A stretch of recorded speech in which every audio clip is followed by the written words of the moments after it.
Hi guys. So we've given some advice on how to keep your stakeholder engaged through electronic and virtual means, such as email and video conferencing. Because let's be honest, this is how we will interact with our stakeholder most of the time. However, we are sometimes lucky enough to meet up with our stakeholder in person. So what additional tips can we give you that are specific to a face-to-face interaction?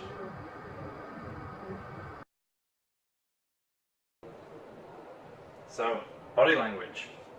When you meet with the stakeholder and you are sharing the information about sticking points, whether you realize it or not, body language plays a large role in the conversation. 93% in fact. Whether it is right or wrong, we decide something about a person in the first few seconds of meeting them, including whether we like them. You could work diligently on how you're going to present your points, examples and supporting stats, but if your body language is not supporting what you say, this can then result in looking unconfident in what you are saying or uncomfortable just being in the meeting. The sense of urgency or the value of what the sticking point could bring could also be lost.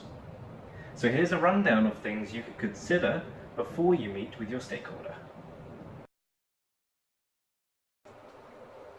Okay, so here's some tips.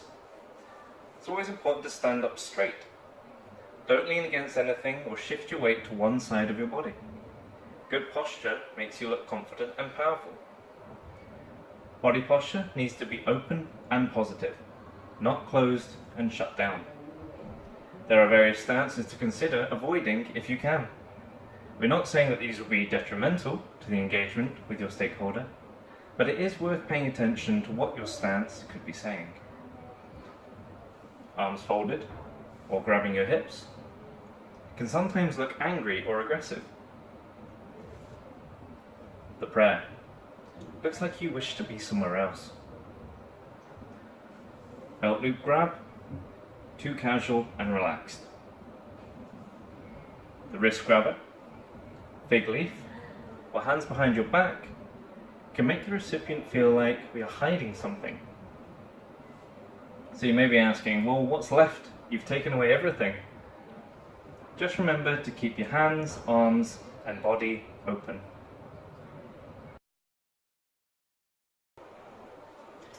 Unnecessary movements or fidgeting can be really distracting in the meeting, especially moving around your hands and your feet.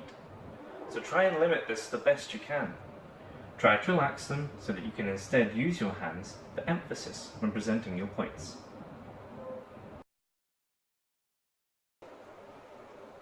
Feeling nervous before you enter the meeting? Try going somewhere on your own and do a power pose. Stand in a power pose for 2 minutes, and it can result in an increase in your testosterone and a reduction in cortisol, the stress hormone. Okay, so something else that goes a long way with engagement is having a friendly smile. It's easy to do and displays a positive and helpful attitude. Maybe you don't feel like smiling though. Perhaps your morning didn't get off to a great start, something happened on the way to work and you're still a little bit flustered by it. The trouble is, by not smiling when you are speaking to someone, it will make them think that you don't like them. Some people just are more smiley than others, and it gives them an advantage. But if you are not smiling, try to smile by thinking of something good, even imagining in your mind the meeting going really well, and then you're already in a positive frame of mind.